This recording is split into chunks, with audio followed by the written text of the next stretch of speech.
Bueno, les quiero dar una cordial bienvenida. Muchas gracias por asistir a la conferencia de hoy, que bueno, vamos a disfrutar la conferencia de Carl Christian, que es miembro del Comité Ejecutivo del Centro Venezolano Americano y miembro de la Junta Directiva. Bueno, nos va a hablar sobre Henry Miller, estoy segurísima que va a ser muy interesante. Muchas gracias por su asistencia. Esta conferencia la vamos a transmitir en vivo. Y entonces, al finalizar, cuando termine de hablar, va a haber un countdown y Carlos va a empezar a hablar. Yo quiero darle las gracias a Carlos porque él tuvo la brillante idea de hacer este ciclo de conferencias. Fue tan exitoso desde el primer año que, bueno, llamamos por el tercero. Y la idea no fue solamente exitosa con el ciclo de historias, sino también con los recitales. Que empezamos el primer año con recitales solos de piano, después recitales de piano y voz, y ahora estamos en recitales consonantes.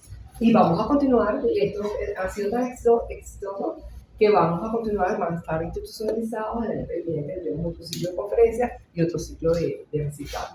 De tríos. Van a ser tríos el año que viene. Porque tenemos un hermoso piano, pronúncelo tú, por favor, Carlos. Bösendorfer de Crucio. Sí, con esa pronunciación no me lo voy a decir. Ay, qué bella. Entonces, bueno, gracias por venir y quiero que nos sigan por nuestras redes sociales, Centro Venezolano Americano. Tenemos una excelente programación. Ahorita pueden disfrutar una exposición que London Point, que de Juana, y que los textos son casualmente también de Carl. Y bueno, disfrútenla también. Bueno, bienvenidos todos aquí a una nueva conferencia de las conferencias americanas. Como decía Liliana Sierra Alta, este es un programa que iniciamos ya hace un tiempo con motivo de la celebración de los 80 años del Centro Venezolano Americano y que hemos mantenido en el tiempo y que me da la impresión de que ha sido, digamos, un evento particularmente original. Porque eso de hacer que un ciclo de conferencias se mantenga en el tiempo, pues sencillamente habla bien de la continuidad. Y nosotros no solo hacemos las conferencias, nosotros las hacemos en este momento que ustedes están acá, también las están siguiendo en vivo, pues el público que nos sigue por YouTube, o que nos sigue por Twitter, o que nos sigue por StreamYard. Sino que luego, es decir, en la serenidad del caso, es decir, le pedimos a cada uno de estos conferencistas que nos dé su ensayo. Y esos ensayos han sido recogidos en 2 libros que tenemos, Conferencias Americanas, primero, y el segundo que acaba de salir, Conferencias Americanas 2, que quedó, creo yo, bastante más bonito, o tan bonito como el primero de los libros. Obviamente vamos por el tercer ciclo y el año que viene, en el 2026, ya tenemos el cuarto ciclo. Miren, hoy vamos a hablar de Henry Miller, que realmente yo no sé cuándo comencé yo a preparar esta conferencia, porque la verdad es que yo siempre digo que para preparar y para hablar de un autor, bueno, hay que haberse leído por lo menos, si no la totalidad de la obra, por lo menos bastante de la obra. Es decir, y obviamente no es el caso nuestro en las conferencias americanas, porque la verdad es que nosotros hemos tenido conferencistas de primera que además yo los calibro perfectamente si se han leído o no la obra, pero la gente puede investigar en Wikipedia o puede investigar lo que se ha publicado por allí, pero realmente la lectura que da la obra, que es lo que han hecho pues, todos los que han pasado por este micrófono, es algo que da, es decir, una dimensión absolutamente diferente. Ahora, el caso de Henry Miller es un caso muy curioso, porque yo, además de haberme leído estos libros que ustedes ven aquí, básicamente la conferencia que se llama Tópicos y Trópicos de Henry Miller está basada en sus dos grandes novelas, que son Trópico de Cáncer y Trópico de Capricornio, y está también basada en El Coloso de Maruzzi, basada en la correspondencia entre Lawrence Durrell y Henry Miller, en El Ojo Cosmológico, en este libro maravilloso, del cual vamos a hablar luego, que se llama Big Sur y las Naranjas de Hieronymus Bosch. Y en el Noches de Amor y Alegría, El Puente de Brooklyn, El Ojo Cosmológico, en fin. Ahora, cuando uno se mete en la red, uno dice, ¿qué dirá la gente de Henry Miller? Porque abundan esos programas. Hay una página de internet que tiene un nombre fabuloso, que se llama El Rincón del Vago. En El Rincón del Vago se ofrecen resúmenes de todas las obras posibles, ¿no? Pero en El Rincón del Vago no está Trópico de Cáncer ni Trópico de Capricornio, porque primero que no se leen, y segundo que para hacer un resumen de esas obras, pues realmente es tremendamente difícil. No porque no sean legibles, que lo son, y yo considero que Miller es uno de los grandes escritores del siglo XX en los Estados Unidos, definitivamente. Pero podría representar de alguna u otra forma eso que Harold Bloom, yo di mi conferencia el año pasado sobre Harold Bloom, dijo que eran las grandes obras, que no eran otra cosa sino angustias conquistadas. Es decir, una angustia, un libro que como escribe Franz Kafka a Oscar Pollack en 1916, un libro es aquel que te da un hachazo en la cabeza y que te hace pensar y que te hace cambiar por el resto de tu vida.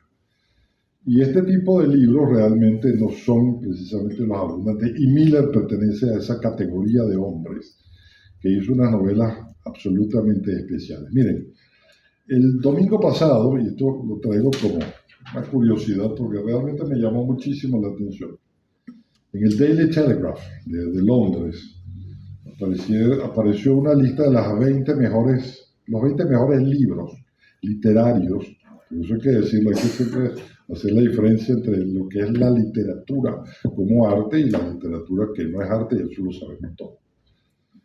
Harold Bloom, nuevamente, y perdonen que lo cite, establece, digamos, una categoría de novelas que son artísticas, digamos, porque tienen lo que él llama una capacidad metafórica, un poder cognitivo y una exuberancia en la dicción, y eso construye absolutamente una estética, es decir, completamente diferente a lo que nosotros podemos leer. Es decir, ahorita voy al listado. Es decir, ¿por qué leemos nosotros los libros que leemos?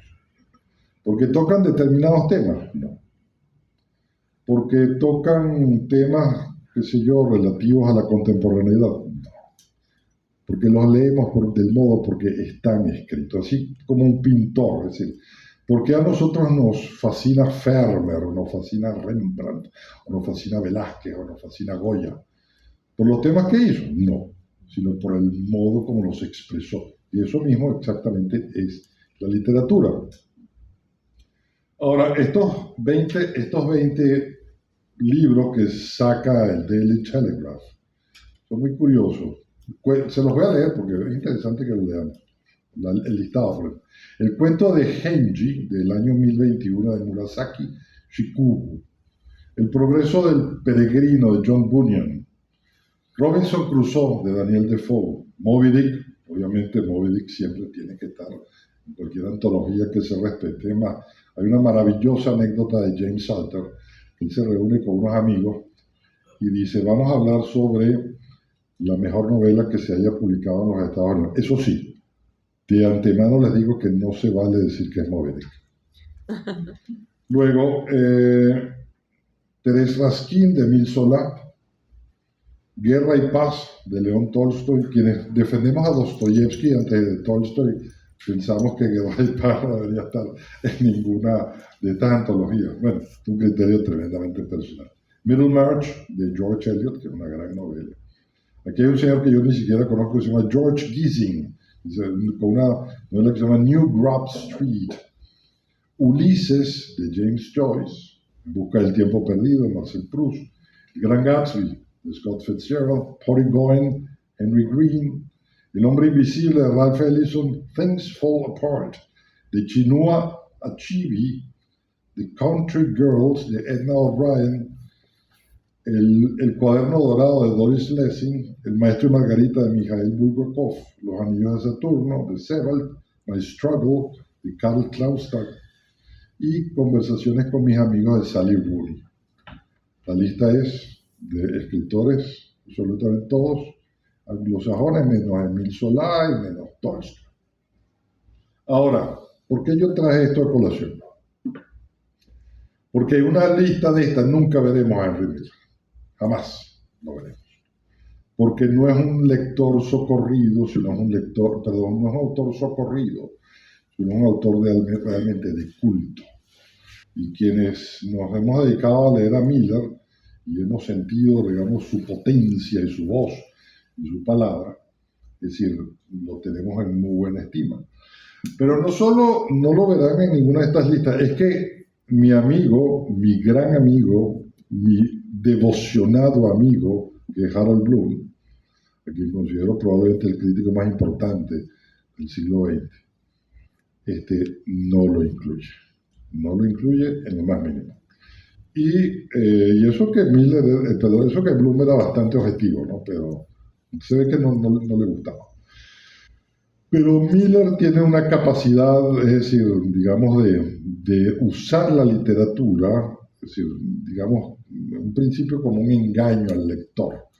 Porque el lector siempre, y los críticos de Miller tienen esta imagen del Miller que le gustaba la pornografía. Él era muy claro, decía, no, es que a mí no me gusta la pornografía, a mí me gusta la obscenidad, ¿de acuerdo? Pero llevada a la literatura, y esa capacidad de transformación que hizo él, es decir, probablemente, y esto obviamente pertenece a terrenos que están más allá de la literatura.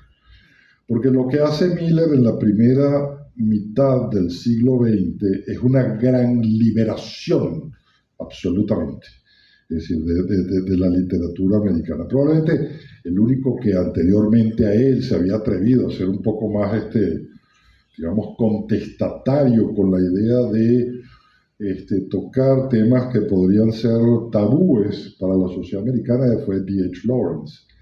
En fin, pero realmente es Bloom, es Miller el que hace todas estas cosas.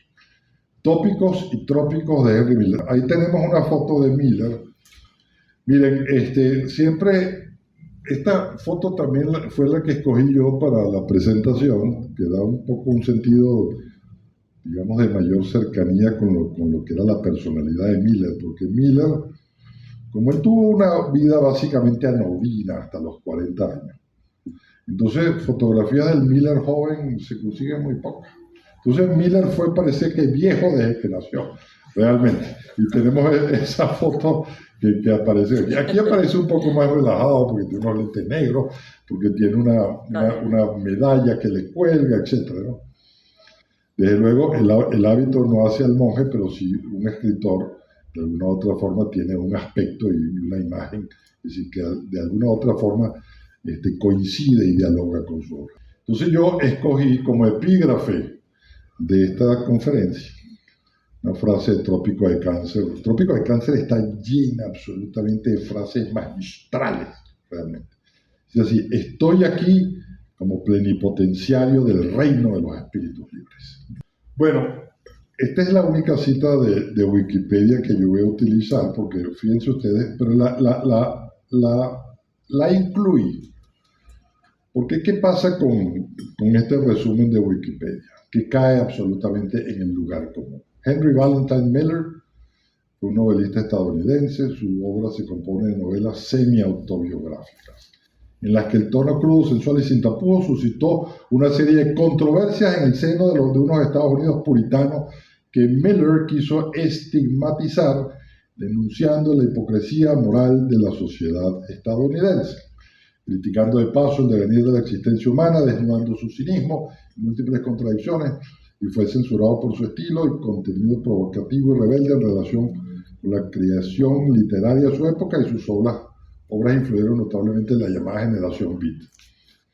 Obviamente, esto de que haya influido en la generación beat o no, era una cosa que a Miller le tenía absolutamente sin cuidado, porque él no creía ni en las grandes influencias, y él no creía en algo interesante que no creyera en esto. Él no creía en la fraternidad humana.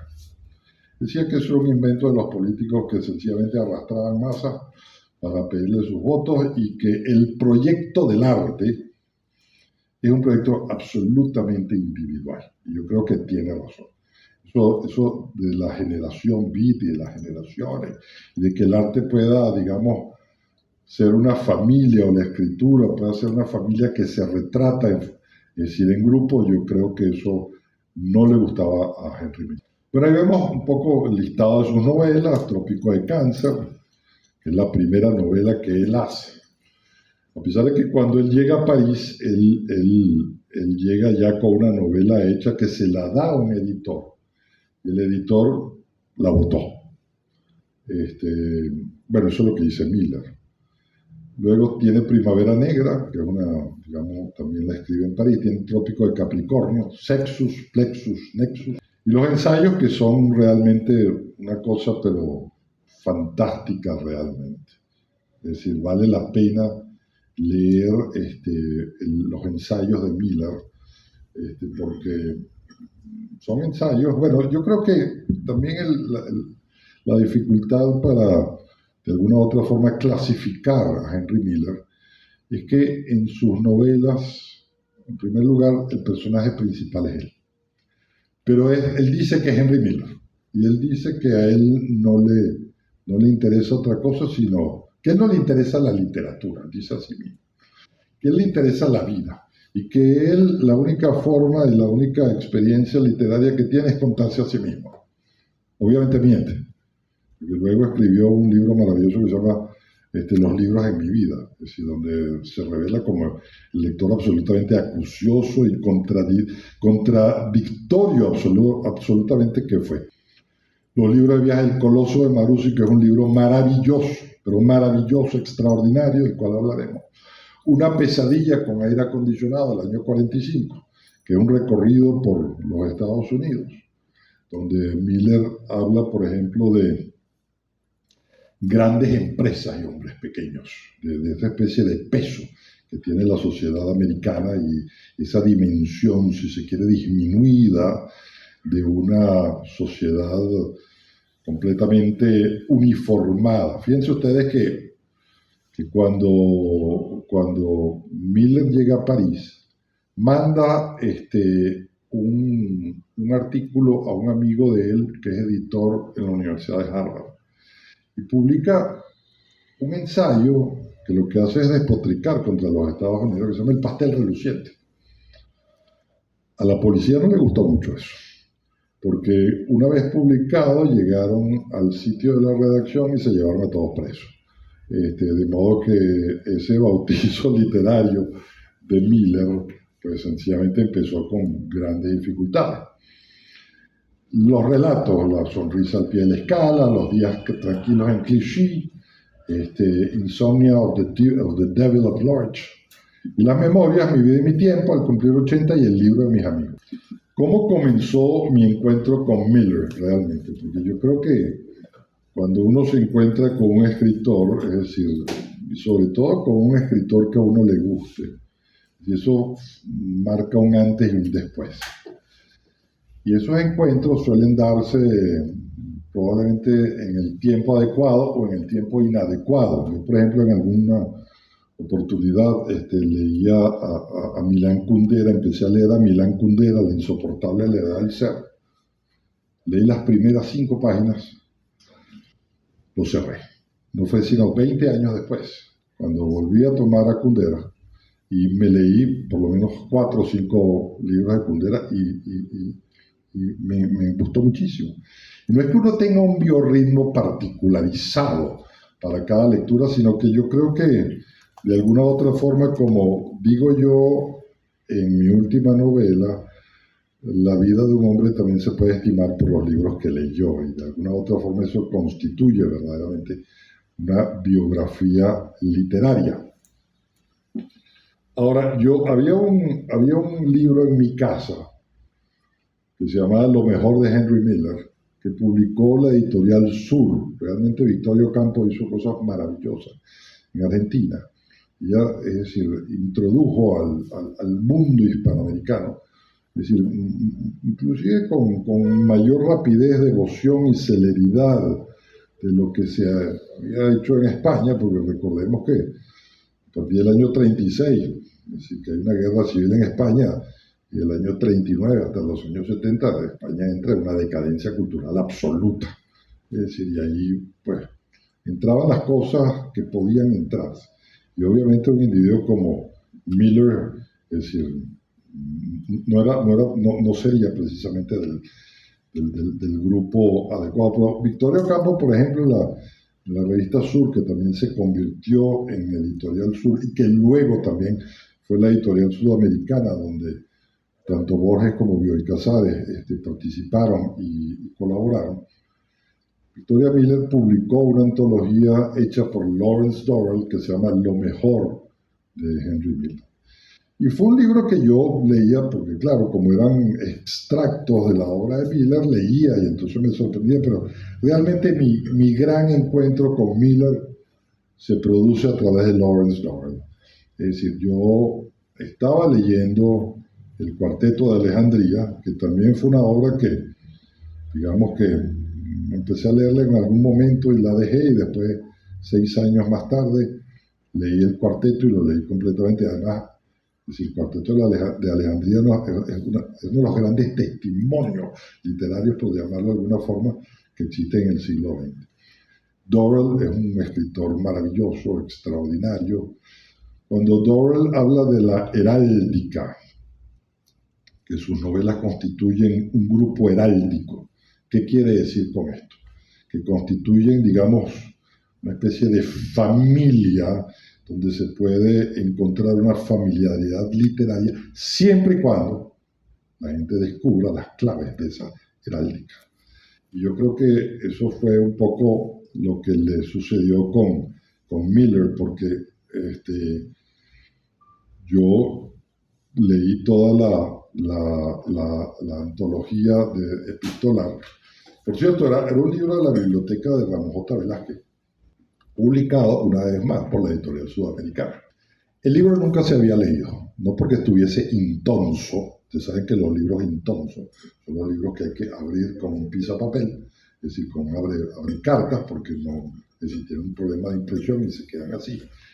El libro no estaba intonso, pero uno sabe perfectamente cuándo un libro ha sido habitado o no.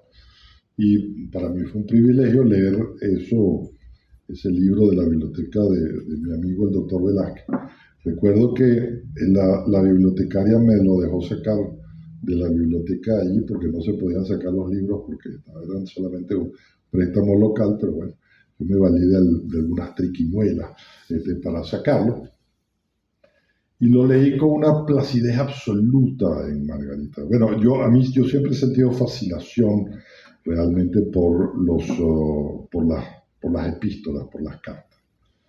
Y resulta que estos señores se hacen amigos por lo siguiente. O sea, los Durrell vivían en Corfú, que es una isla griega, por cierto, donde ha nacido y vivido toda la familia real griega toda la vida.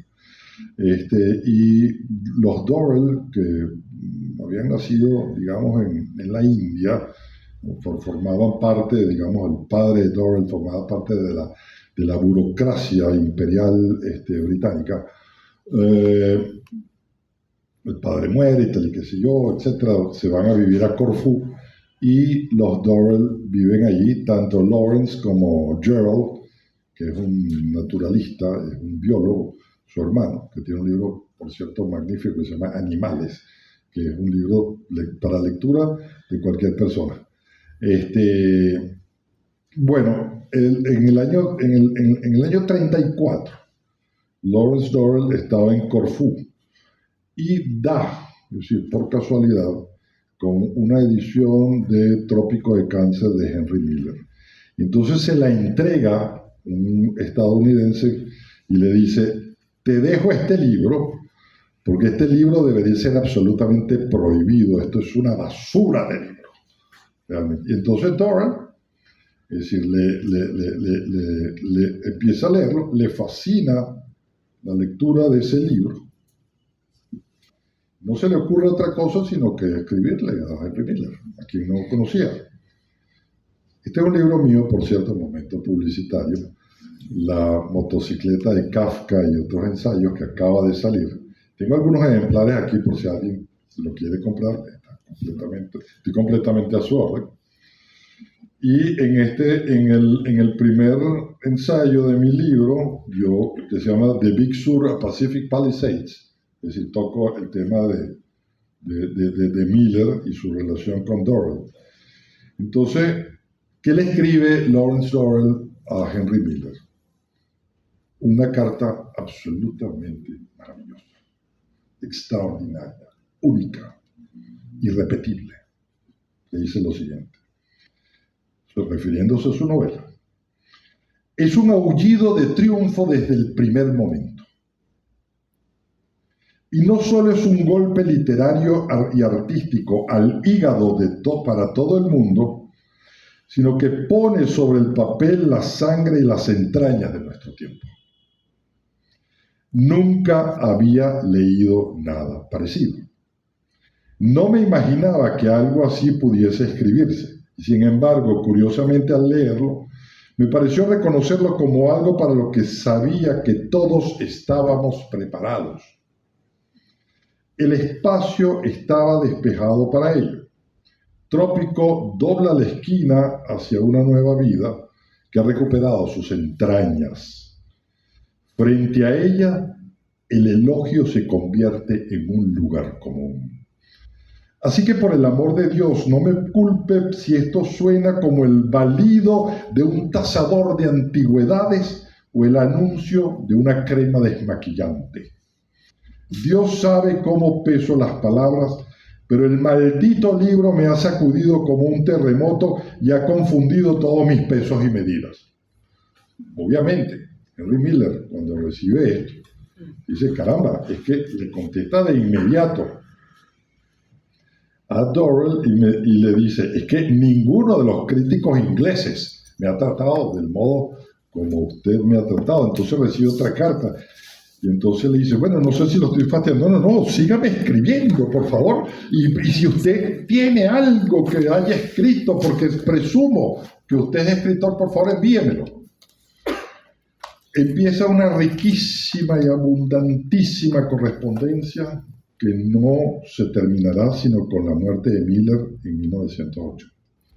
En una de esas primeras cartas, Miller le dice a Dorrell, hay por ahí un tal Cyril Connolly que me ha ofrecido escribir algo de mi Trópico de Cáncer en la revista Horizon. Bueno, el tal Cyril Connolly es uno de los más grandes escritores de ensayo de Inglaterra del siglo XX, absolutamente.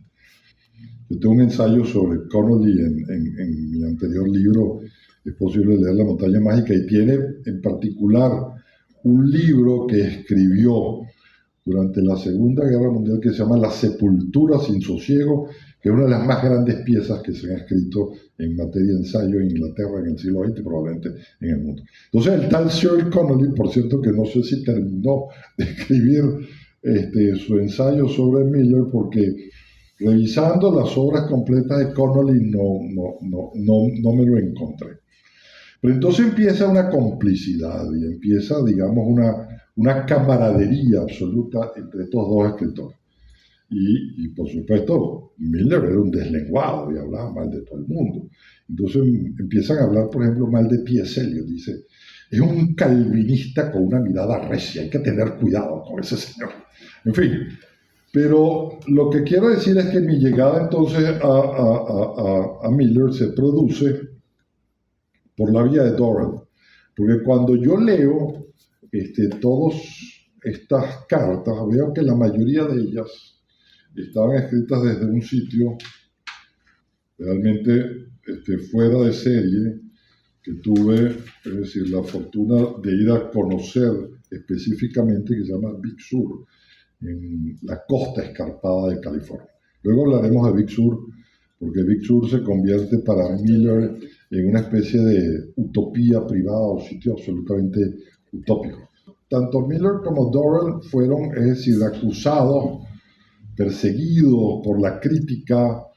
El cuaderno negro de Dorrell que escribió y publicó en Europa en el año 38, estuvo prohibido en Inglaterra, y eso que Faber and Faber, que por cierto era la editorial donde trabajaba T.S. Eliot, le ofreció darle una versión pulida y pasada por el tamiz de la revisión a Dorrell, y Henry Miller le dijo: no se te ocurra eliminar ni una sola de tus palabras y que no se publique. Y ese cuaderno negro no se vino a publicar en Inglaterra sino hasta los años 60. Realmente lo mismo que sucedió con las obras de Miller, tanto Trópico de Cáncer como Trópico de Capricornio, que estuvieron prohibidas en los Estados Unidos, y una decisión de la Corte Suprema de Justicia de los Estados Unidos fue la que permitió, es decir, que se publicara. Es decir, hay cosas magníficas en la correspondencia entre Miller y Dorrell. Y Miller, es decir, es un escritor que rehúye las multitudes, que no le gusta, es decir, sino el individuo, no le gustan los sistemas, es un descreído de todos los sistemas, está encerrado en Big Sur y le escribe cosas maravillosas, porque el Trópico de Cáncer fue un libro que tuvo un éxito inmediato. Y ahora que 500,000 de personas me ha leído, ¿qué sentido tiene eso? Solo puedo contar con unos cuantos admiradores auténticos. Y a Miller lo llamaban para dar muchas conferencias, etc. Y dice: ¿conferencias? Recibo propuestas todos los días a razón de 200 y hasta $1,000 por conferencia. Jamás acepto. Odio las reuniones públicas. Bueno, aquí tenemos una foto precisamente entre el viejo Miller, que siempre aparece viejo, como decía yo, y Lawrence Dorrell. Dorrell, por cierto, a pesar de ser inglés, o sea, vamos a ponerlo de esta forma, es decir, era una familia irlandesa, pero su padre trabajaba para el sistema colonial inglés, y Dorrell trabajó siempre para el British Council y trabajó siempre para los servicios culturales ingleses en el mundo. Pero nunca tuvo un pasaporte, y en los años 70 se vio con la necesidad de sacar un pasaporte y estuvieron a punto de no dárselo realmente. Y era, bueno, la típica caracterización de esos ingleses que odian vivir en Inglaterra. Es decir, usted sabe que eso es muy característico de los ingleses, absolutamente, que odian vivir en Inglaterra. Por cierto, Miller es un tipo que nació en Brooklyn, en Nueva York, en un hogar, es decir, de padres, si bien de padres norteamericanos. Él nació en un hospital en el Upper East Side, pero la familia vivió toda la vida en Brooklyn. Pero su lengua materna fue el alemán. Él no habló el idioma inglés hasta que comenzó en la escuela, y él lo dice por acá. Sí, en el ojo cosmológico, donde habla de su vida. Ajá. Y habla un poco de lo que él fue. Dice: durante la guerra me casé y fui padre.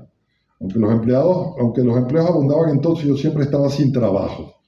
Ocupé innumerables puestos por un día y a menudo por menos tiempo, entre ellos los siguientes: lavaplatos, ayudante de restaurante, mensajero, sepulturero, pegador de carteles, vendedor de libros, mozo de hotel, encargado de bar, vendedor de licor, dactilógrafo, operador de máquina de sumar, bibliotecario, estadígrafo, trabajador social, mecánico, corredor de seguro, recolector de basura, ordenanza, secretario de un evangelista, estibador, guardia de tranvía, instructor de gimnasia, repartidor de leche y contralor de entradas.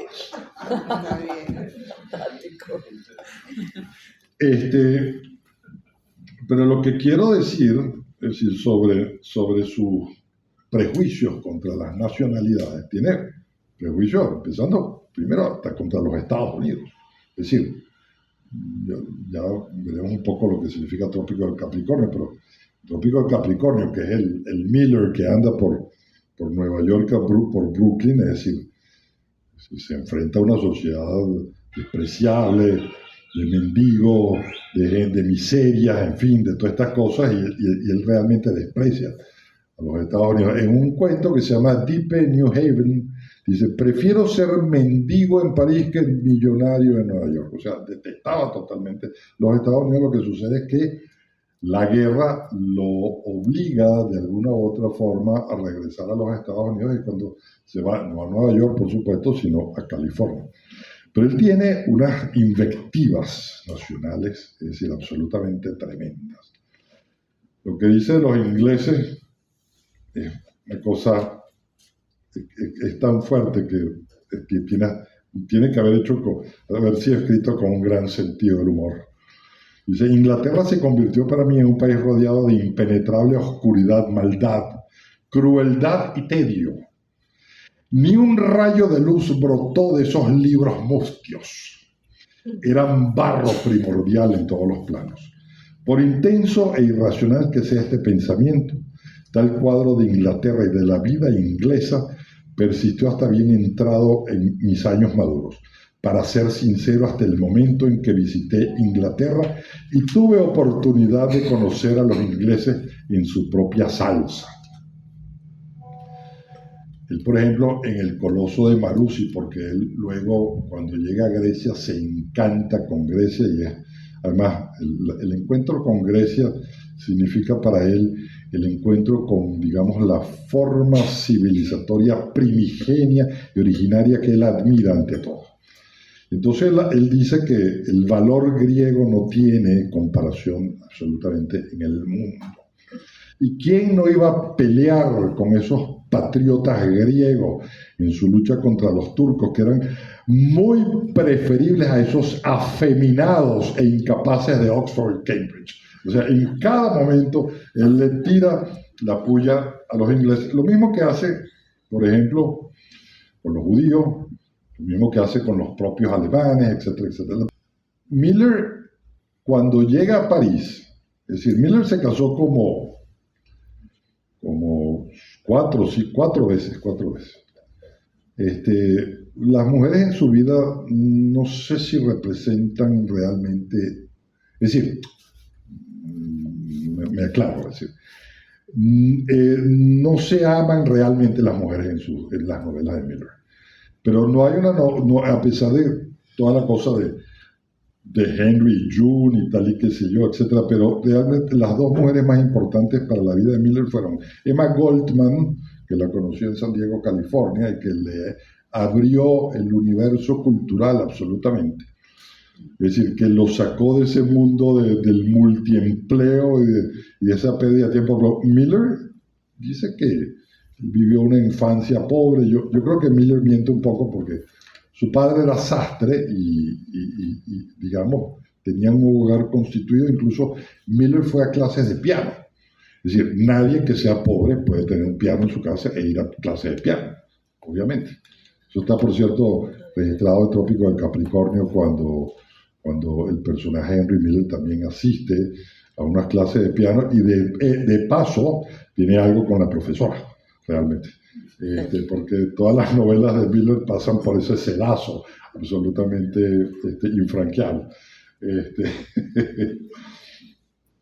Entonces, en el año 28, él, digamos, llega a una estabilidad en su vida y trabaja durante algunos años en lo que sería la Western Union, que él le pone un nombre divertidísimo en Trópico de Capricornio, la llama la compañía codemoníaca, es decir, de mensajería.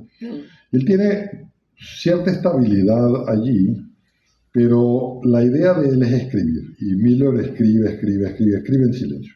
Es decir, su padre enferma y él se ocupa de la sastrería y escribe en la sastrería. En fin, se casa, tiene una hija, Bárbara, no le hace mucho caso, es más, dejó de verla durante casi 20 años. Por cierto, con esto no quiero defender a la paternidad responsable, ni muchísimo menos, pero el primer deber de un artista es hacer arte y escribir, y la familia va en segundo lugar. O sea, ¿a quién le importa que Pablo Picasso haya sido un mal padre? Que en efecto lo fue. Es decir, a nadie, absolutamente. Bueno, a sus hijos, pero en fin, pero no tenemos eso en cuenta a la hora de justificar un poco a los artistas. Bueno, él ahorra, se pasa un año en Europa, es decir, en el año 28, pero no conoce a nadie, porque Miller era un individuo que no tenía contacto. Él dice que se cría en la calle, y eso va a tener un impacto tremendo en su obra, porque realmente el gran protagonista del Trópico de Cáncer, el gran protagonista del Trópico de Capricornio es la calle, es decir, son los incidentes de la calle. Y él se cría en un mundo de pandillas de Broadway, es decir, y se hace un duro, es decir, sabía boxear, hacía ejercicio, en fin, para estar preparado precisamente frente a las contingencias de la vida. En el año 28 viaja y luego regresa a Nueva York y decide, absolutamente, ir a Europa.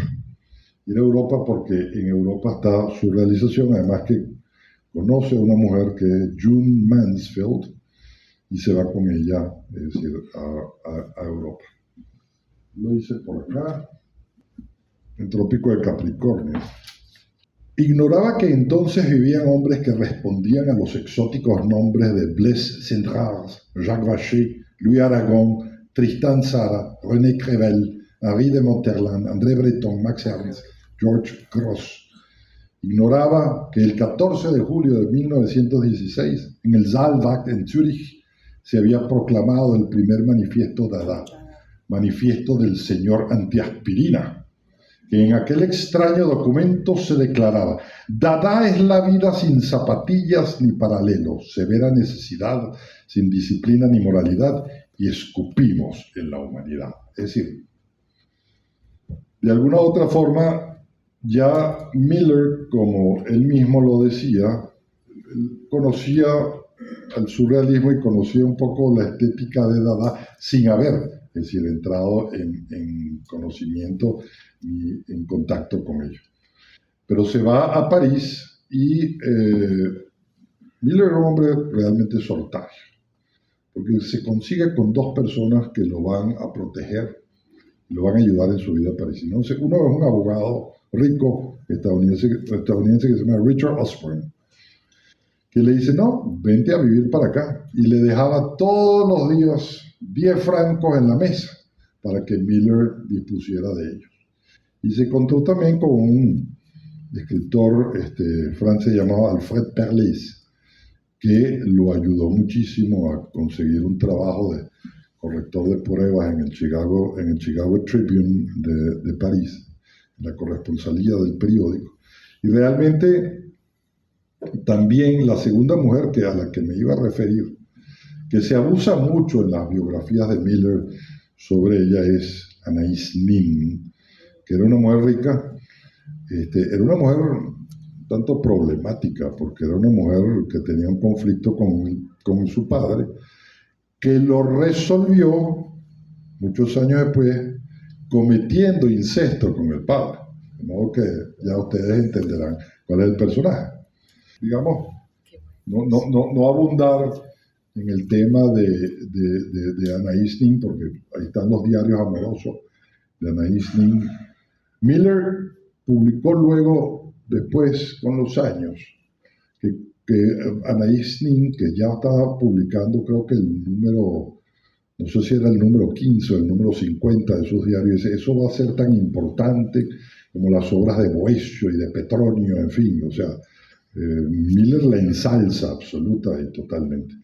Pero ahí se formó entre June, Henry Miller y Anaïs Nin un triángulo. No ménage à trois, sino un triángulo, que es muy diferente. Sí. Entonces, la propia Anaïs Nin dice lo siguiente: June es mi aventura y mi pasión, pero Henry es mi amor. No puedo ir a Clichy a enfrentarme a los dos. Le digo a June que es porque temo que no sepamos ocultar nuestros sentimientos delante de Henry. Y le digo a Henry que es porque temo no fingir bien delante de June.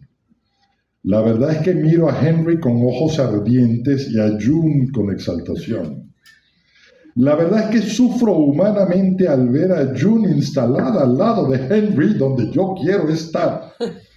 Porque la intimidad entre Henry y yo es más fuerte que cualquier aventura. Entonces, obviamente, ese matrimonio de Miller tenía que destruirse absolutamente. Pero en lo que sí fue tremendamente útil Anaïs Nin para la vida de Henry Miller es que logró con sus contactos, ahí está Anaïs Nin, Miller siempre con la cara de viejo porque no tenemos foto de él con cara más joven. Hay una película por ahí famosa que se llama Henry y June, que es una película bastante mediocre, la verdad, y que no se las recomiendo ver, porque la verdad es que no tiene absolutamente nada.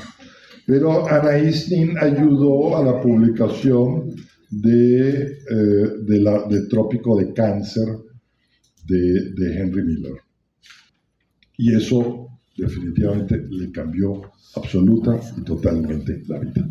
Porque se hizo un escritor famoso, se hizo un escritor de culto, y la edición se vendió de inmediato, realmente. A pesar de que el primer número, es decir, la primera tirada fue de unos 1000 ejemplares, pero logró que realmente se convirtiera y vinieron más ediciones y más ediciones.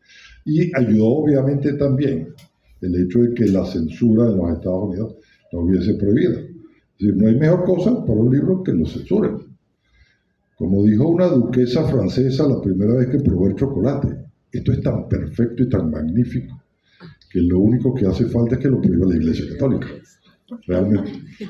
Entonces, la vida de Henry Miller cambia absolutamente. Ahora, si nosotros decimos de qué va esta novela, y por eso es que yo creo que en El Rincón del Vago, como me refería anteriormente, nunca va a aparecer un resumen de Trópico de Cáncer, porque hay que pasearse por sus...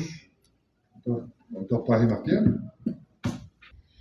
Esta es corta, tiene 373 páginas. Pero Trópico de Capricornio tiene 500. Y realmente es una lectura que no es fácil. Y que hay que estar preparado. Pero no por la cuestión sexual, porque eso es lo que menos importa, sino que es que Miller, digamos, hay un personaje que se llama Henry Miller, que él pretende que sea él. Obviamente cuando un personaje, por más auténtico y más real que sea, entra en una novela, siempre sufre digamos, la transformación de la propia escritura del autor, y ya no es el Henry Miller que Henry pretendía que fuese, sino es un Henry Miller literaturizado de alguna otra forma, que vive en un sitio que se llama la Villa Borghese en París, y que vive con un tal Boris, y el Boris es un tipo con quien se lleva bien y con quien se lleva mal, pero el personaje de Miller se lleva bien y mal con todo el mundo. Entonces hay que alquilarle el sitio donde Miller vive, y entonces viene una pareja y la pareja lo alquila y Miller tiene que salir de allí, pero Miller aprovecha también para tener algo con la mujer, en fin, siempre Miller, es decir, juega un quintico por ahí con las mujeres con quien se presenta, perdón que lo diga de esta forma, y le sale bien. En la vida real no era tan así. Yo creo que Miller era bastante más exagerado de lo que realmente conquistó en materia de muerte. Entonces hay una serie de situaciones, porque realmente el protagonista de Trópico, que está llena de frases absolutamente geniales, de reflexiones sobre la vida, de reflexiones sobre el arte. De alguna u otra forma, el escritor, es decir, Miller lo dijo en alguna oportunidad, es decir, que más lo influencia a él es Fyodor Dostoyevsky. Él quería ser como Fyodor Dostoyevsky.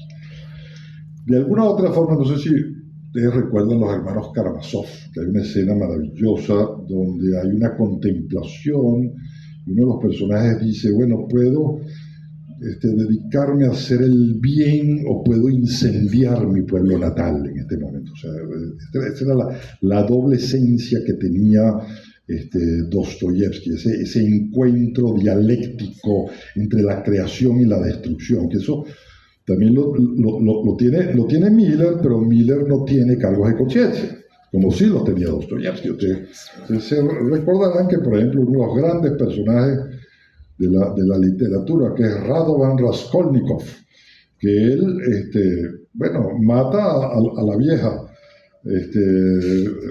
y la mata de la peor forma del mundo, pero él se justifica totalmente, y él cree que tiene la razón, pero después lo asalta el complejo de culpa que lo va a perseguir para siempre, y que es la gran creación dostoyevskiana, que es que el mal no necesariamente recibe el castigo de la sociedad, sino recibe el castigo interno, es decir, de quien ejecuta el mal.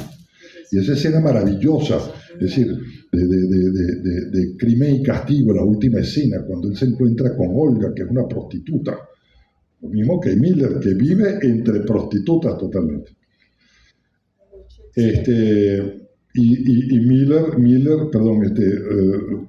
Raskolnikov, es decir, llega a tal arrepentimiento con lo que tiene adentro, que se arrodilla frente a Olga y le digo, te pido perdón en nombre del sufrimiento de la humanidad, realmente. Es una de las más grandes escenas de la literatura rusa, de alguna otra forma. Miller no tiene esos problemas, no le pide perdón a nadie, absolutamente.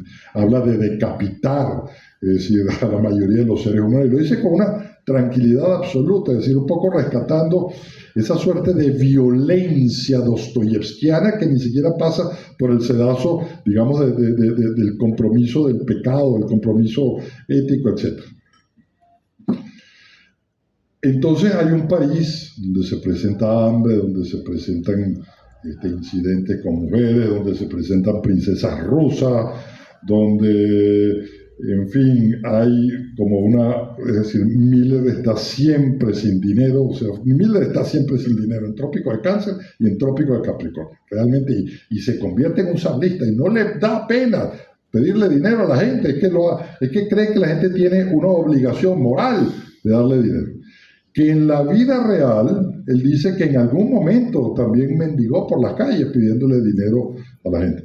Esta es la edición original de Trópico de Cáncer.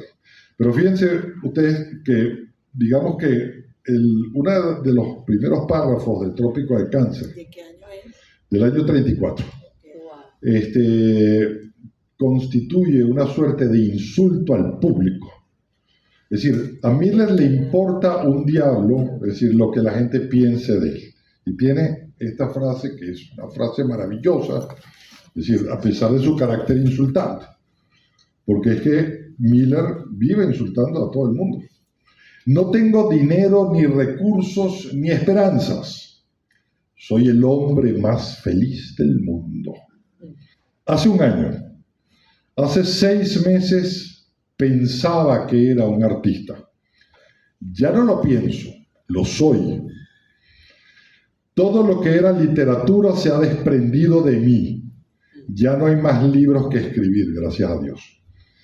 Entonces esto no es un libro, es un libelo, una calumnia, una difamación. No es un libro en el sentido ordinario de la palabra. No, es un insulto prolongado, un escupitajo a la cara del arte, una patada en el culo a Dios, al hombre, al destino, al tiempo, al amor, a la belleza, a lo que os parezca.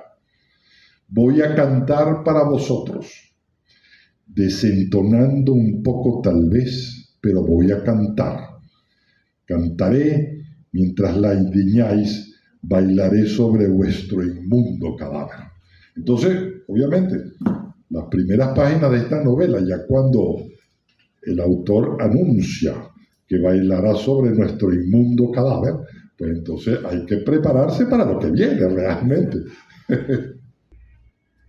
Yo creo que su trópico parisino es realmente su propia memoria del subsuelo dostoyevskiano, de alguna otra forma. A pesar de, obviamente, las diferencias con Dostoyevsky, porque también el personaje de las memorias del subsuelo, cuando se encuentra con, todos se encuentran en prostitutas al final.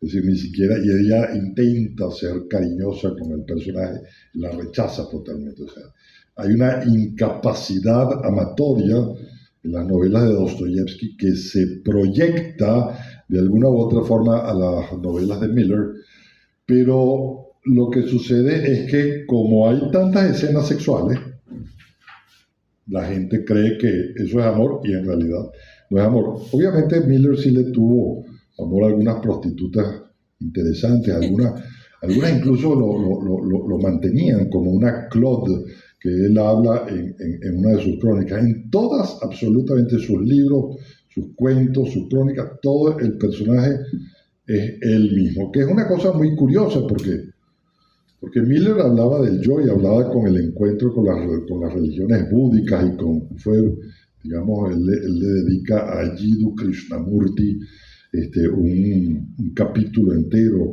en su libro, Los libros en mi vida.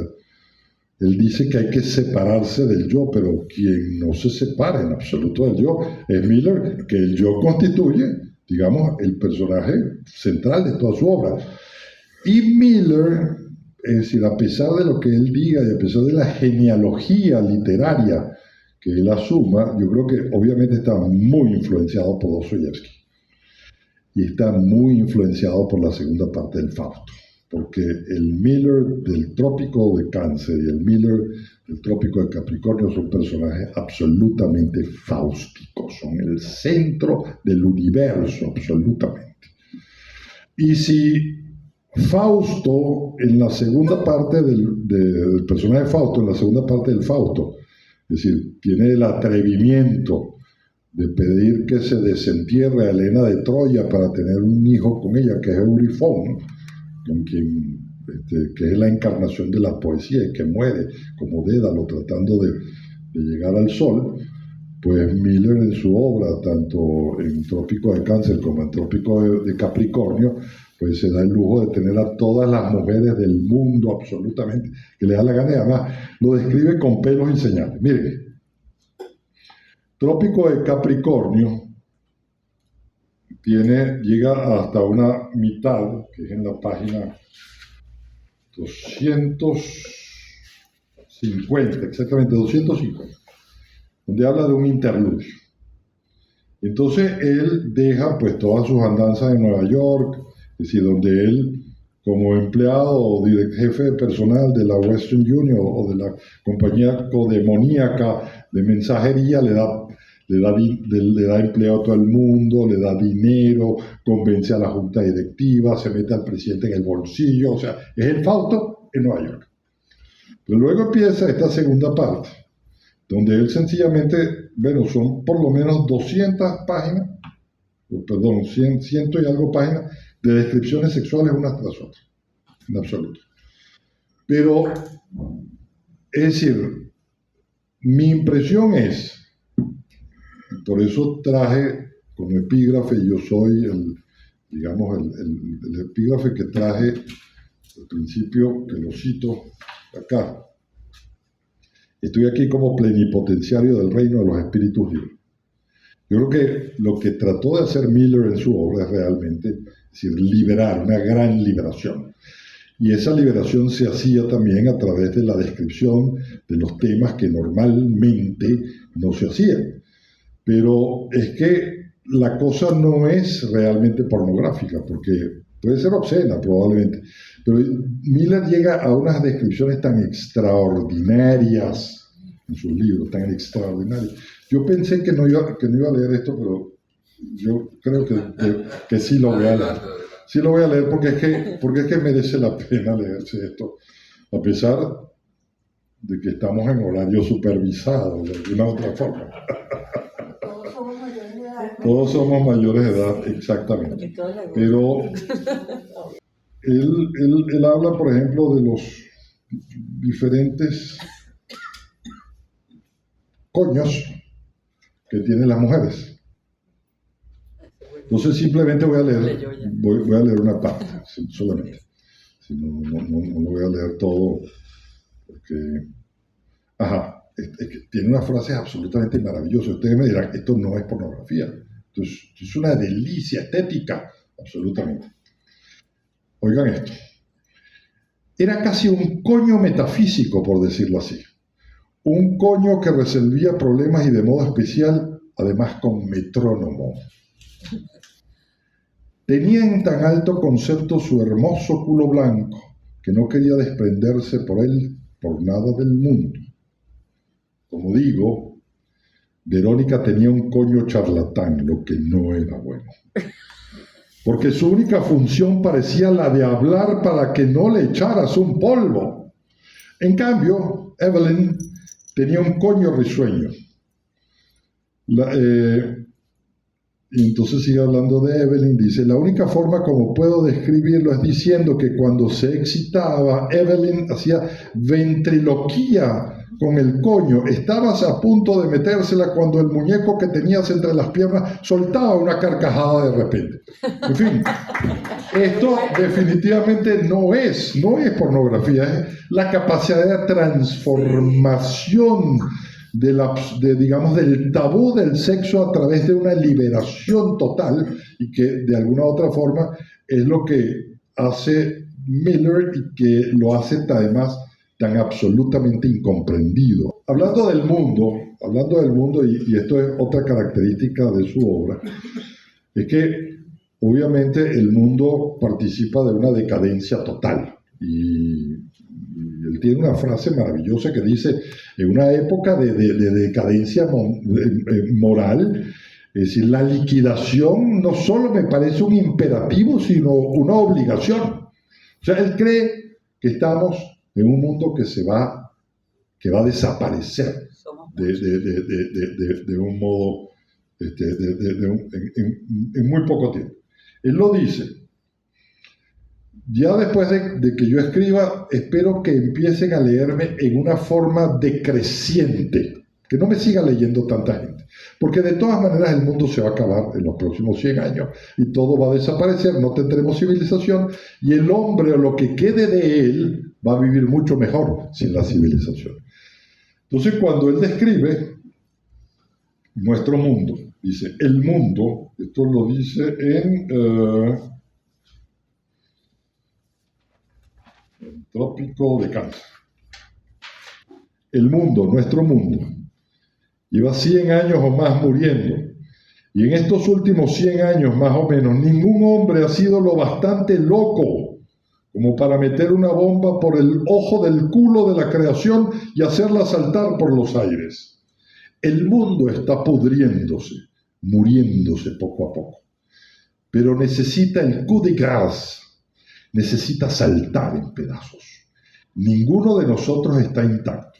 Y sin embargo, llevamos todos los continentes, los mares que separan los continentes y las aves del aire. Vamos a consignarlo. La evolución de este mundo que ha muerto, pero que no ha recibido sepultura.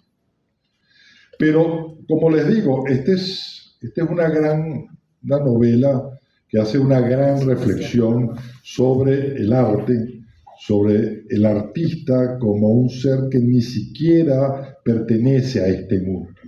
Es decir, y el artista tiene el deber, de alguna u otra forma, de despertar a esa humanidad, es decir, somnolienta, de alguna u otra forma. Y dice lo siguiente, que esta es una de las más grandes frases, es decir, de la novela. Codo a codo con la raza humana corre otra raza de seres, los inhumanos, la raza de los artistas, que estimulados por impulsos desconocidos, toman la masa inerte de la humanidad y mediante la fiebre y el fermento de que la imbuyen, convierten esa pasta húmeda en pan, el pan en vino y el vino en canción. Con el abono muerto y la escoria inerte producen una canción que se contagia.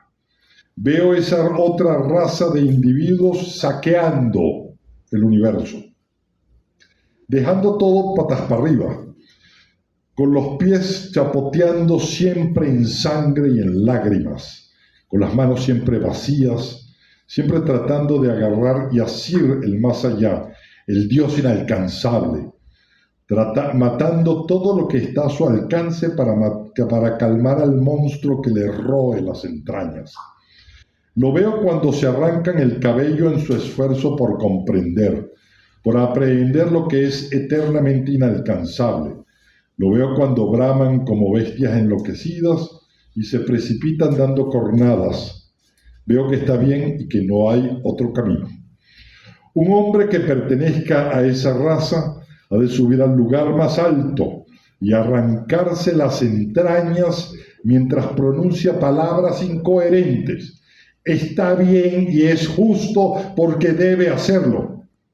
Y todo lo que no alcance el nivel de ese espectáculo espantoso, todo lo que sea menos escalofriante, menos aterrador, menos demencial, menos embriagador, menos contagioso, no es arte. El resto es falso, el resto es humano, el resto corresponde a la vida y a la ausencia de vida. Trópico, obviamente trópico de Capricornio, es decir, digamos, sigue el mismo camino, es decir, dejado por trópico de Cáncer. Miller se pregunta en los párrafos finales o en las frases finales de Trópico de Cáncer, una pregunta: ¿volveré a América? Porque él, en definitiva, no creía y no quería volver a los Estados Unidos. Obviamente él vuelve a los Estados Unidos, pero literariamente hablando, y volverá de una forma real, es decir, a partir del año 41-42, cuando la guerra se hace, pues, en fin, empieza a poner todo realmente patas para arriba en Europa. También Trópico de Capricornio como les dije, es un empleado, que es un fáustico, es decir, que hace todo absolutamente lo que le da la gana y, es decir, maneja todo a su antojo, que empieza pues a partir de la mitad de la novela con una serie de descripciones sexuales y luego hay como una redención del personaje que busca algo más, pero no tenemos ni siquiera muchísima certeza de cómo terminan las obras de Miller, ¿no? Y yo creo que ahí él hace como unos diálogos, es decir, unas correspondencias con su obra en los relatos que hace. Por ejemplo, es decir, cuando Miller describe Trópico de Cáncer, que hay una escena donde hay un pintor, Fillmore, entonces alguien se va para Inglaterra y Miller en la propia vida se va para Inglaterra y resulta que no lo dejan entrar a Inglaterra porque no tiene suficiente dinero y lo devuelven. Y entonces él le explica a la agente de migración qué es lo que hace él y que es un escritor. Aún así no lo dejan entrar y lo devuelven. Y entonces le pregunta, le habla con muchísimo orgullo de su Trópico de Cáncer. Y la gente de migración le dice: ¿qué es entonces? El título. ¿Por qué le puso Trópico de Cáncer? Porque pensaban que era un libro que escribía sobre enfermedades. Entonces dice, el título, repuse, es un título simbólico. El Trópico de Cáncer es un nombre dado en los libros de texto a una zona templada que se encuentra sobre el Ecuador. Bajo el Ecuador está el Trópico de Capricornio, que es la zona templada del sur. El libro, claro está, no tiene nada que ver con las condiciones climáticas, como no se trate de una especie de clima mental. Y entonces Miller da esas explicaciones en otros libros. O sea, los libros de Miller hablan entre sí, siempre con ese aditamento de que el personaje principal es él y que nada existe fuera de él. Y obviamente en Trópico de Capricornio, miren, yo es decir, recomiendo absolutamente la lectura de Miller. Miller me fascina realmente. Es un individuo que hace, es decir, de la exaltación estética, y al final vamos a leer unas frases que son maravillosas, que las extraje de varios libros, para que veamos esa capacidad transformadora que tiene su palabra. Es decir, la palabra de Miller es una palabra absolutamente transformadora, y él no se olvida nunca de lo que debe ser el arte, o sea, porque él tiene una especie de obligación moral, estética, es decir, que desarrollar. Y dice, por ejemplo, no se llega a ser artista de la noche a la mañana. Primero tienes que verte aplastado, ver destruidos tus puntos de vista contradictorios. Tienes que verte borrado del mapa como ser humano para renacer como individuo. Tienes que verte carbonizado y mineralizado para elevarte a partir del último denominador común del yo. Tienes que superar la compasión para sentir desde las raíces mismas de tu ser. No puedes hacer un nuevo cielo y una nueva tierra con hechos. Solo existe el hecho de que el hombre, cualquier hombre, en cualquier parte del mundo, va camino a la ordenación. Unos siguen el camino más largo y otros el camino más corto. Ahora, esta suerte de posición radical que pide Miller como artista, no piensen que era un creyente en la revolución, ni muchísimo menos, un descreído absolutamente todo. Y si algo puede caracterizar de alguna u otra forma su credo político, es que él era un anarquista absolutamente. Bueno, como lo era Borges también, y como puede ser cualquier persona que se respete, tiene que tener un desprecio absoluto por el poder, absolutamente.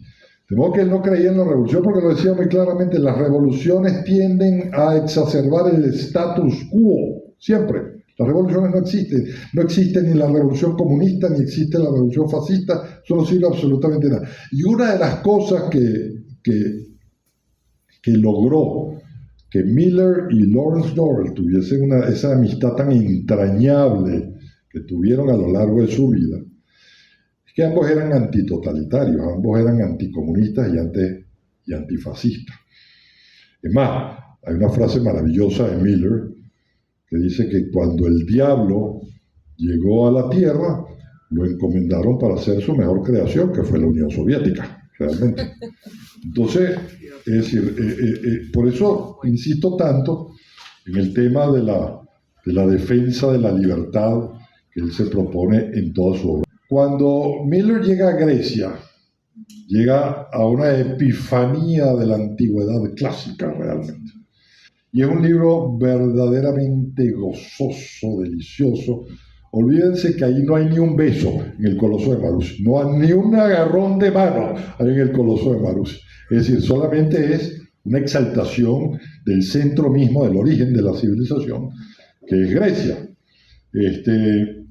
Y aquí tiene la frase que yo había mencionado antes.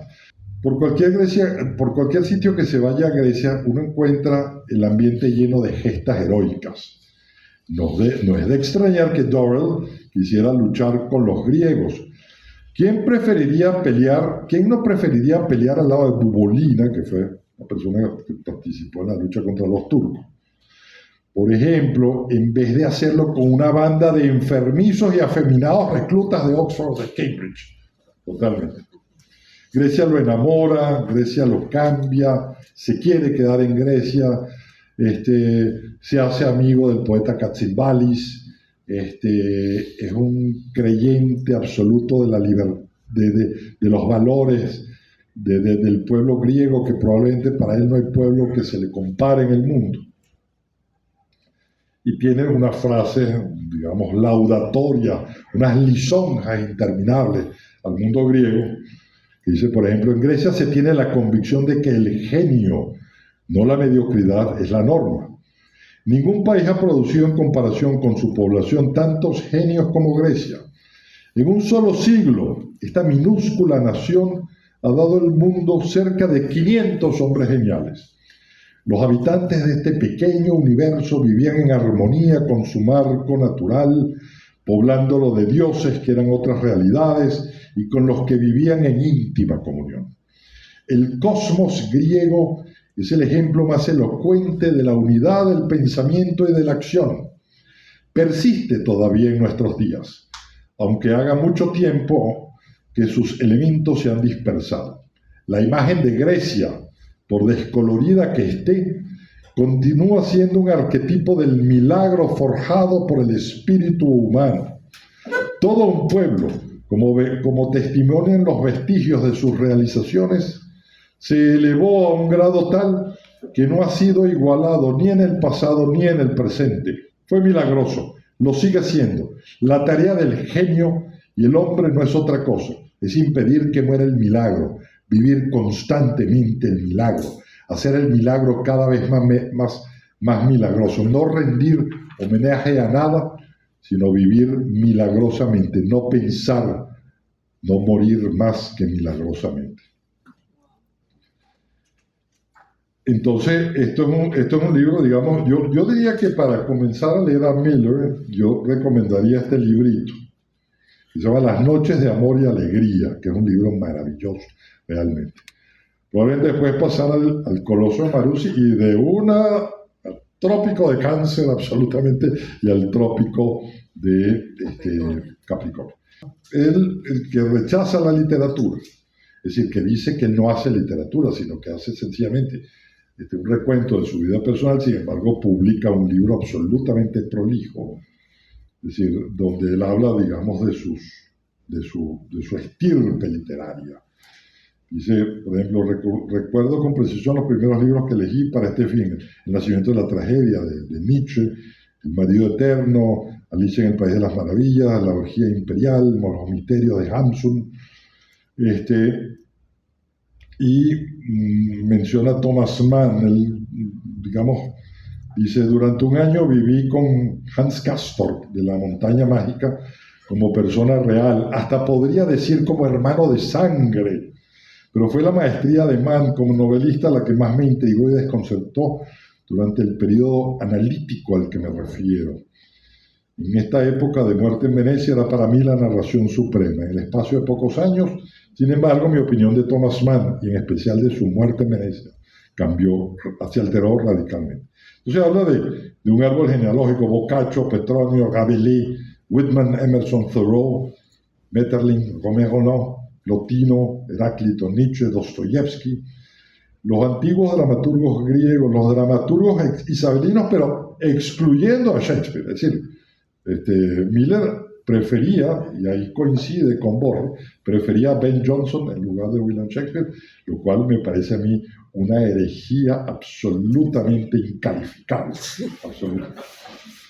James Joyce, D.H. Lawrence, Thomas Mann, Elie Forêt, Oswald Spengler, Marcel Proust, Van Gogh, los dadaístas, los surrealistas, Balzac, Lewis Carroll, Nijinsky, Rimbaud, Blaise Cendrars, Saint-Journal, Céline, todo lo que leí sobre el budismo zen, todo lo que hizo sobre China, India, Tíbet, Arabia, África y por supuesto la Biblia. Entonces, este ADN literario obviamente cambiará y entonces la coge con Thomas Mann. Yo entiendo que la gente la pueda, a pesar de mi admiración absolutamente desorbitada por Mann, yo entiendo que la gente la podía tomar con Mann, porque Mann era un individuo que creía que su labor en la vida era la de sustituir a Johann Wolfgang von Goethe en el siglo XX, de alguna otra forma. Era el representante de la alemanidad. Cuando él se va a vivir a Pacific Palisades, él es el embajador cultural de Alemania, de alguna otra forma. Y era un individuo que, digamos, decía que para entender La montaña mágica había que leerla 2 veces. Entonces es fácil agarrar la idea a Thomas Mann por esos juicios. Fíjense ustedes qué personaje sería Mann, que cuando le dieron el premio Nobel en 1925 estaba durmiendo la siesta y los hijos no se atrevieron a despertarlo para decirle que le habían dado el premio Nobel por el respeto que le tenían al padre.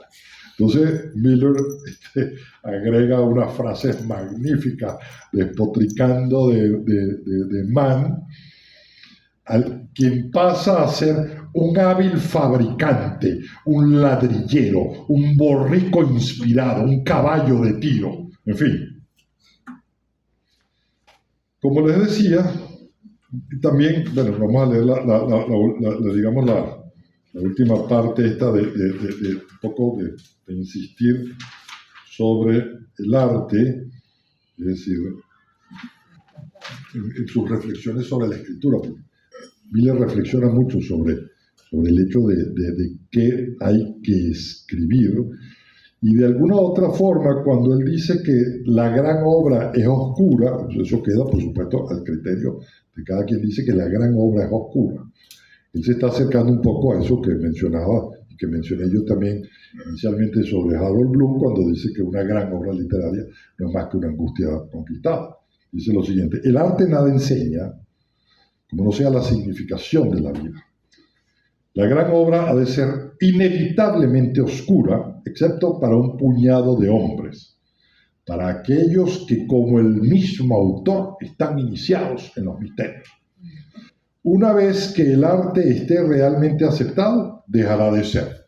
Una cosa que tiene lógica, porque el artista es como un intérprete del lenguaje divino para convertirlo en lenguaje mundano, como decía John Keats. Constituirá solo un sustituto, un lenguaje simbólico que reemplaza algo que ha de ser captado directamente. Pero para que esto termine, para que esto sea posible, el hombre ha de transformarse en un ser cabalmente religioso y no simplemente en un creyente. Pero no nos equivoquemos con estas palabras. En un primer motor, en un Dios en acto, inevitablemente llegará a serlo. Y de todos los rodeos a lo largo de este sendero, el arte es el más glorioso, el más fecundo, el más instructivo. Y de alguna u otra forma, es decir, él cuando se viene de Europa y se va a Big Sur es un sitio, es un escarpado frente a la costa californiana, es uno de los paseos más maravillosos que puedan hacerse. Bueno, nosotros lo hicimos por San Francisco, atraviesas California, atraviesas el Valle de Salinas, que es el sitio natal de John Steinbeck, que huele a tomates y alcachofas, absolutamente. Sí.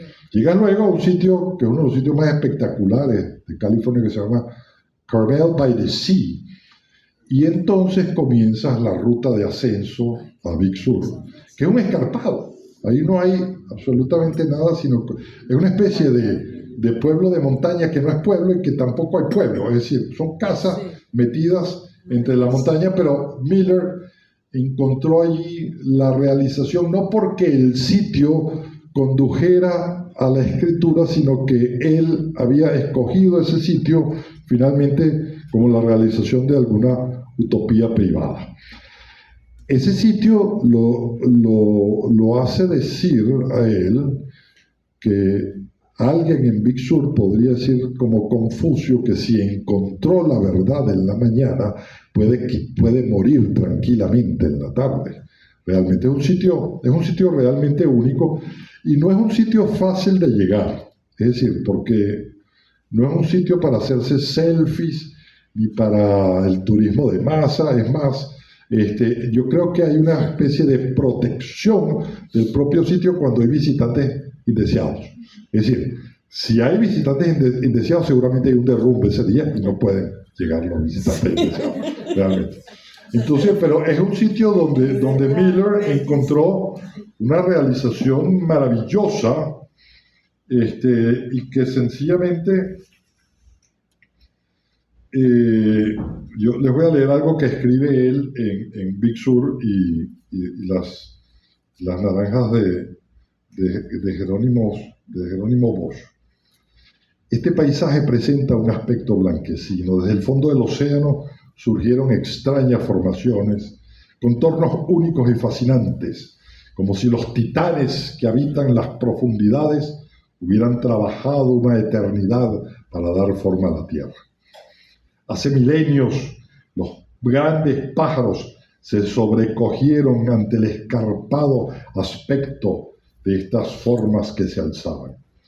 Aquí, el pino gigantesco de California tuvo su último brote.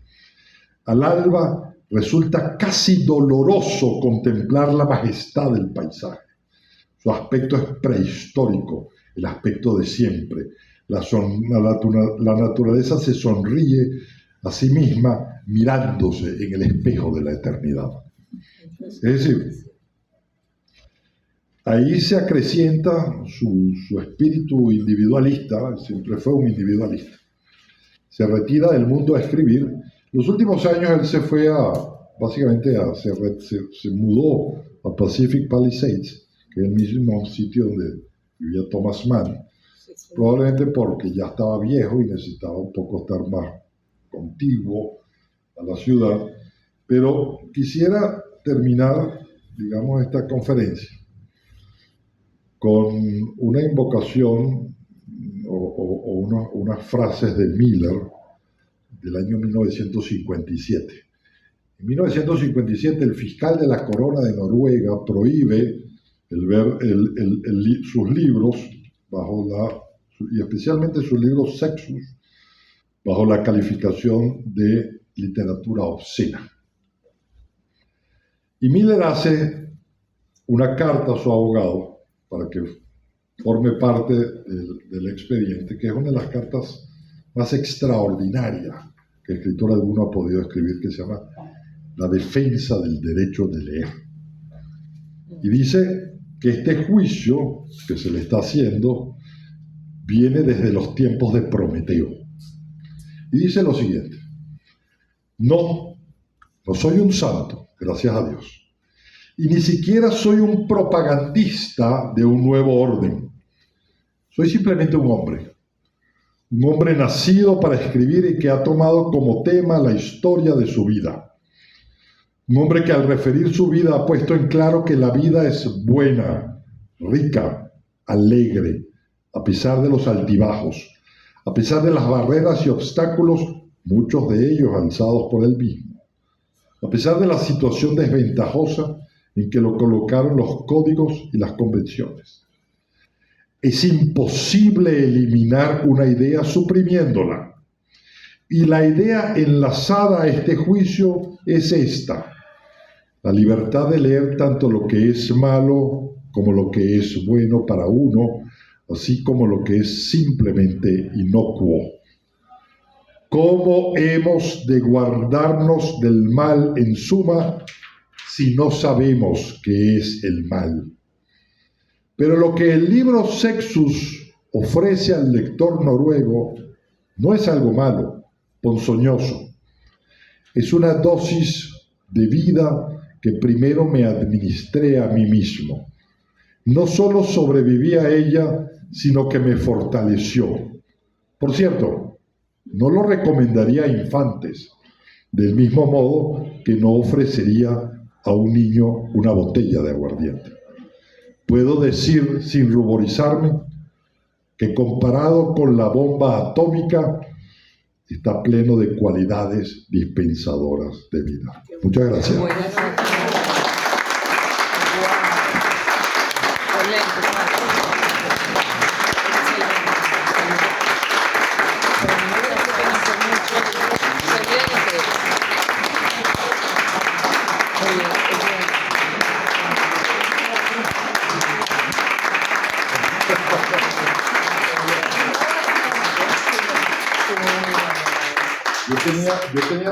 Rosa, yo tenía también unas frasecitas finales que quería leerle al público, que son corticas, que muestran, digamos, la magnitud, es decir, digamos, de las frases de Miller. Voy a leerlas todas y vamos a leer un par de ellas realmente. Voy a leer solamente una porque realmente no, ya tenemos hora y media. Esto me parece realmente maravilloso, y que es del puente de Brooklyn, y que da digamos, una descripción de lo que es la vida del propio Miller, que es bastante contradictoria con el espíritu un poco que tenemos nosotros, pero en fin. Toda la vida he tenido un estrecho parentesco con los locos y los criminales. Prácticamente toda mi vida he vivido en grandes ciudades. Soy desdichado y me siento inquieto cuando no estoy en una gran ciudad.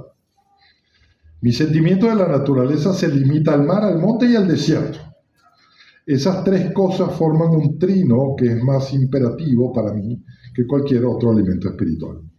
Pero en la ciudad me doy cuenta de otro elemento muy superior a todos esos en su poder de fascinación, el laberinto.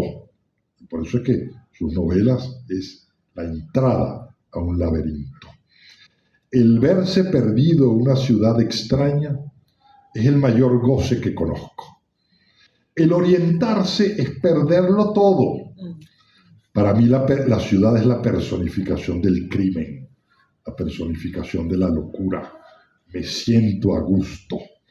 Cuando en el cine, por ejemplo, veo una gran ciudad china, cuando me imagino en medio de esa anarquía y confusión, las lágrimas vienen a mis ojos. Para mí es como un gran refugio. Muy bien.